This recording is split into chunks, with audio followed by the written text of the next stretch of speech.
watch baseball. I couldn't wait to watch him come to the plate and hit.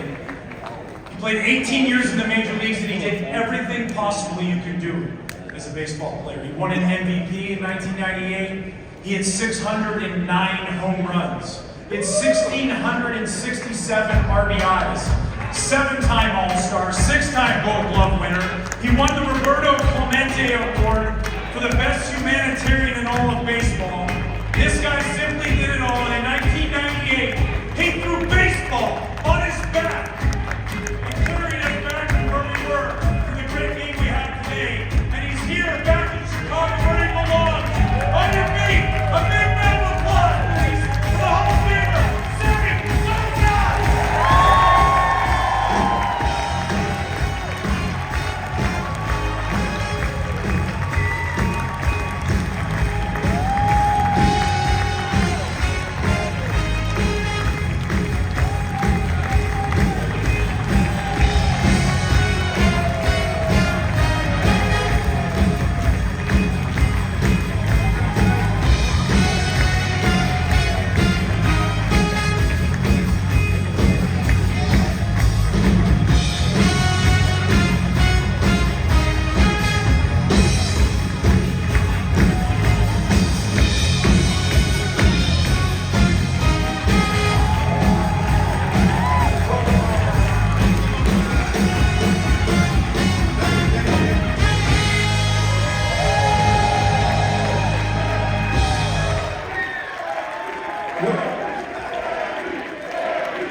Thank you guys, my goodness.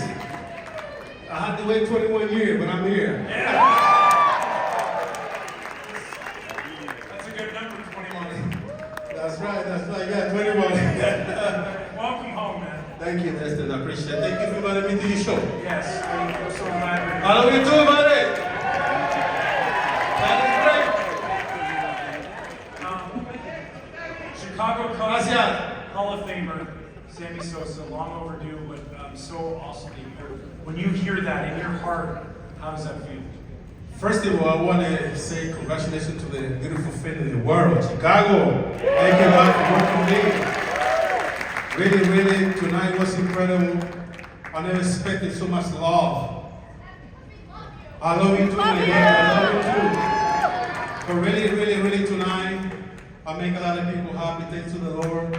And you guys deserve it. So thank you for having me back. Thank you so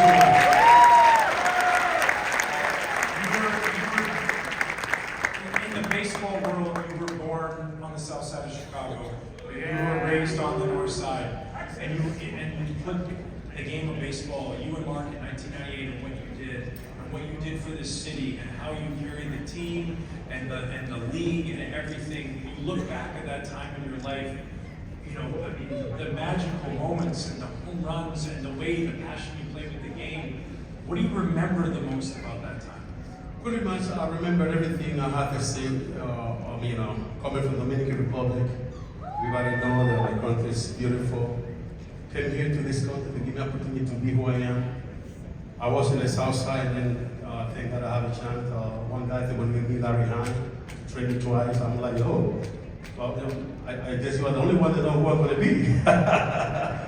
And then after that, come to the Chicago Cubs.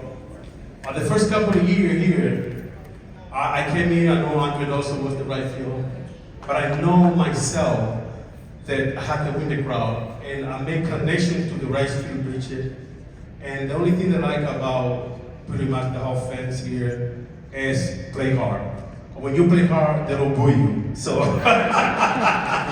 they make me play hard every day. So thank you guys. And you did, you played hard every day. And you know, when you talk to teammates, and I talk to teammates and ex-teammates and people that we played with or you played against, the one thing that everybody always says is that Sammy Sosa showed up every single day to give his best, to play hard and to beat you. And I don't think there's a better compliment you can get from anyone. Look, I'm a hardworking man, and I believe that if you work hard at something you believe, the dream comes true. So I remember I struck out a lot, and I was, but I correct my mistake through the year because I was hardcore worker. I had to stay working every day in the cage, make sure that I keep my head there, make sure that I make good contact, make sure that I go to the right field, and all of that paid off. And I never pretty much, I want to play every day. Sometimes my manager want to give me a day off. I say, no, this is the day that I can hit 300 runs. I don't need no day off. So. Dude, June of 1998, you hit 20 home runs in 1 month. Maybe Yeah, yeah, but I got pissed off. I should have hit 25. I had about 7 foul balls that I should have hit and fell. You know who hit your first home run off of that month? The last one, I think it was the closer for Diamondback, the FP. Oh, Schoenweiss, maybe. Yeah. Yeah. Well, you hit your first one. It was my very first Major League start. Yes! I got you, buddy. Some guy was just out walking jiu-jitsu. That's right. He was just out there walking his dog. Uh-oh, I thought... He's in the book. Hey, you were telling me last night you have a book. Last night, I was talking to. I love how they keep showing this over and over. Continue showing it. I was, I have a picture with about 600 something people that, 609. Yeah, that I have, that are in my book. This is my page. So I was looking for that. I never find them. I keep on run against this guy, but I don't remember. So I have a chance to talk to him. He said, "Yeah, you got me." I said, "Oh, thank God." Thank God that I got you. And you presented today. You did great. I'll send you a nice 8x10. All right. Thanks. One of my favorite things that you did, and I think a lot of people here, and people at home especially, right? Like, we all can't go to a game in person, but all over the country, people are watching Cubs games. And one of my favorite things that you did was, and to the camera, and you're doing that to mom back home, But in a way, whether you realize it or not, you were doing that to every Cub fan because they were living that. I'm sure there's people in here right now that were doing that to the camera. How did that start? What made you want to do that? 'Cause that's just such a special moment. That was funny because my mom, her and I, how I love my mom so much. So first, I used to be touching my helmet, right, when I hit the home run. That was for my mom. But then I said, I had to find something else that is going to, make the crowd go crazy. Me, I'm always thinking. You were always thinking about the fans. Exactly. So I started with the kid. I think it was for Mother's Day. I hit the home run and I came back. I love you, mom, for all the mothers out there also. So from that day until today, I love you, mom.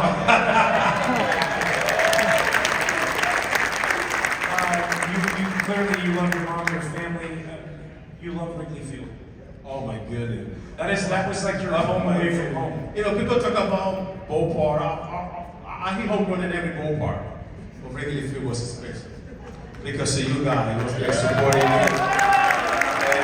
and we enjoyed together. We did so much damage when I was playing. I mean, some of you guys, was a little baby. I'm 56, but I look 25.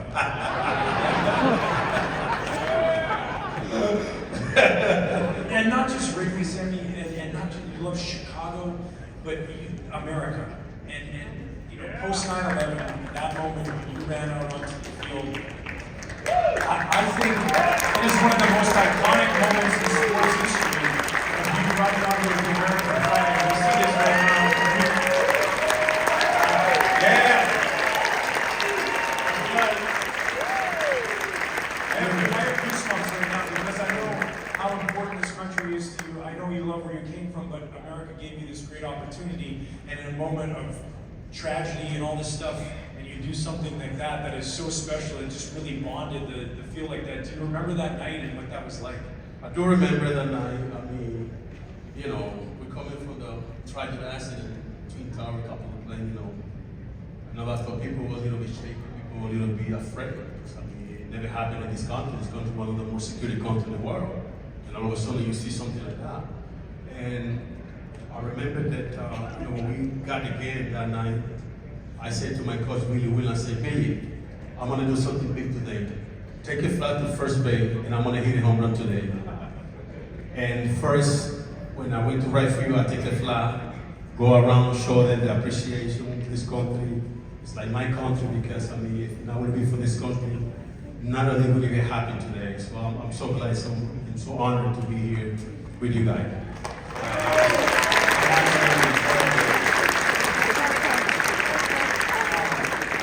Today's baseball game is the three true outcomes: walk, strike, home run.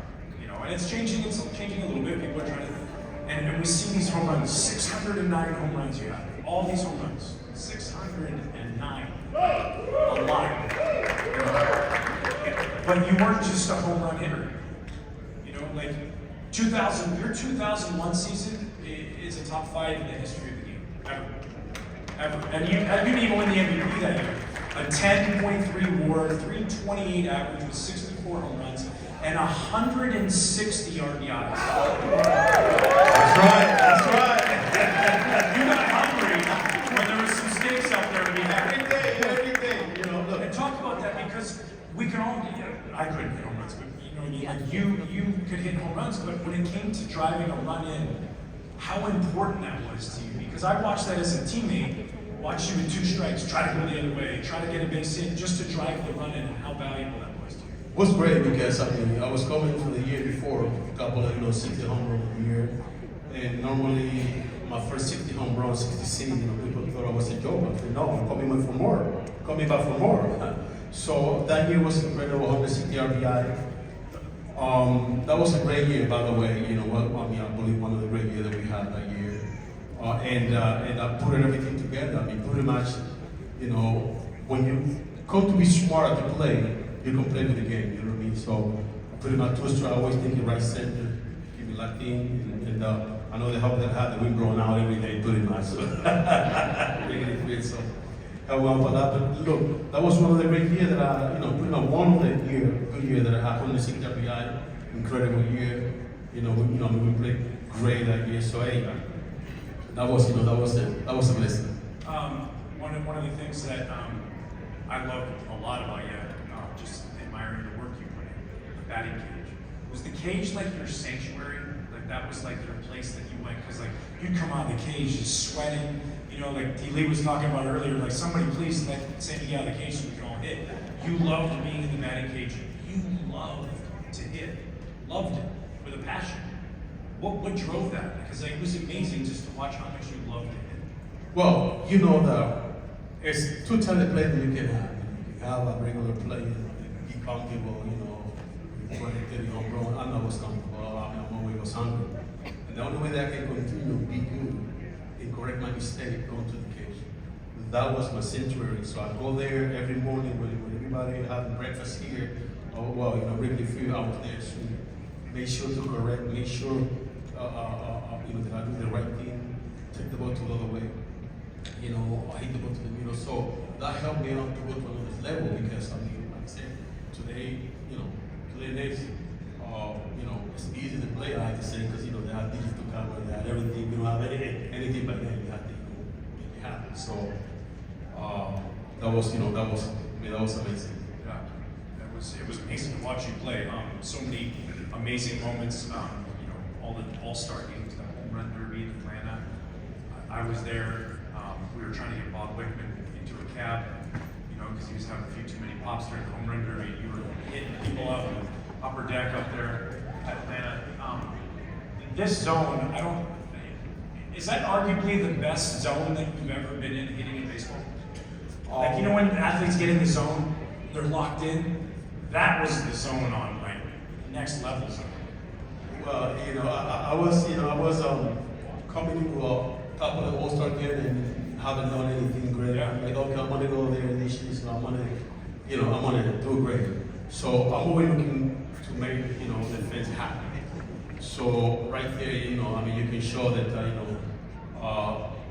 even I was surprised that every time, that I hit one of those bombs up there, it went like, whoa, whoa, my God! I'm like, wow. Yeah, I represent very good at it. Yeah, and what I love about that too is the fact that nowadays we have guys that don't go in the home run derby. They're like, no, I'm gonna take a break, I'm gonna let my body heal. And you were the opposite, you wanted to win the thing. And I admire that because if you're going to do it, you might as well try and win them. Today, I mean, today's different. If we would have played today, you know, pretty much he would have won, you know, 25 games. I would have been about 75. Yeah. You know, it's easy to hit today, you know. So, but yeah, my way to play, my way to bring the swagger to the ball park, that was how I feel myself. And normally, that worked for me, and I continue to practice that until, you know, today. I love it. Are you good? We take a quick little break and come back and talk a little bit more? Yes. You good with that? Okay, we're going to take a short little break. All right, we're going to come back a little bit, some more Sammy Sosa. How's everybody feel about that? All right, we're going to be right back after this short little break, all right?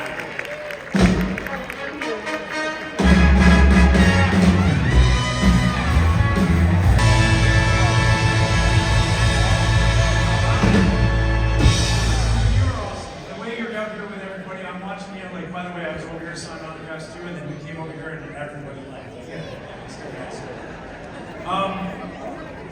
Your time in Chicago as a Cub, it ends in 04, right? End of the season. We all hated how the end of the season went. For us as a team, you know, and then for you, I'm sure as an individual, how that ended probably wasn't how you dreamt it up, right? Like I'm guessing, like if I could leave Chicago, this is not how I wanted to go. And then you move on. You go to Baltimore, and then you go to Texas, and you know that was incredible. And then you hit your 600 home run against the Chicago Cubs off of the pitcher who's wearing your number. I don't know if there was more of a sign that said we need to figure out how to get Sammy back here. I mean, that was probably felt really good inside. Just Payback. Yeah, but just to do that and to have that moment, you know, and kind of go through that, and then your career ends, and then you're done playing. What did you get into when you were done? Well, especially that night, was incredible how my family didn't understand. And, you know, especially like in Chicago, Cub, you know, Jason Marquez, our friend. And it was amazing. I mean, I never thought that I would hear against, you know, Jason Marquez was using my number 21. Yeah, exactly. So, you know, everything worked out perfectly. I guess you know, and going around, the only thing that I need to be played to complete, you know, hit home run or to hit you know, all the team in the major league was Chicago Cup, and I did it that year. So it worked out perfectly, buddy. Yeah, it sure did, man. Like everything worked out kind of, you know, amazing that way as far as getting to 600, and then now to be back here and to see this and this reception that you've gotten, and just to reflect, yes, absolutely. When you sit back now and you have a second, whether that's tonight, tomorrow, when you get home, and reflect to know that every time there's something going on with the Chicago Cubs, you're here. Not just Sammy Sosa, the Hall of Famer for the Chicago Cubs, Sammy Sosa.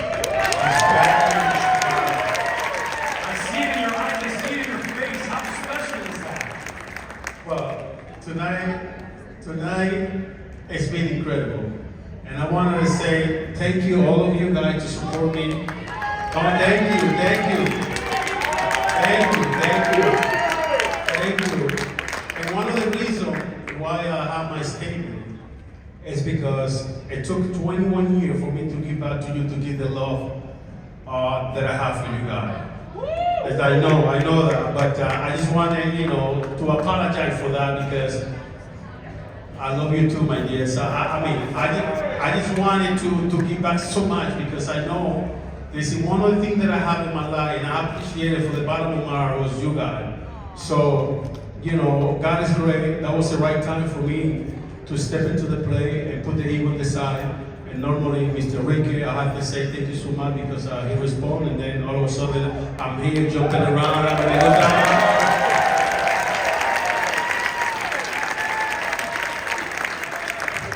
Dude, I'll tell you what, man, just hearing you talk and you say that, you were so inspiring to watch play.